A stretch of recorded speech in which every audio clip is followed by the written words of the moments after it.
Testing of Fuji Differential Pressure Transmitter. The transmitter has been set to a calibration range of input signal according to the request of the customer.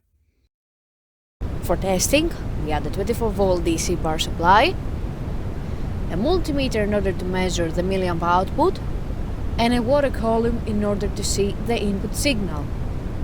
By manipulating the input signal, the unit reacts accordingly, and at the lowest set point, the output is 4 milliamp, and at the highest set point, the output is 20 milliamp.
It is now clear that the transmitter is working successfully and is ready to be delivered to the customer.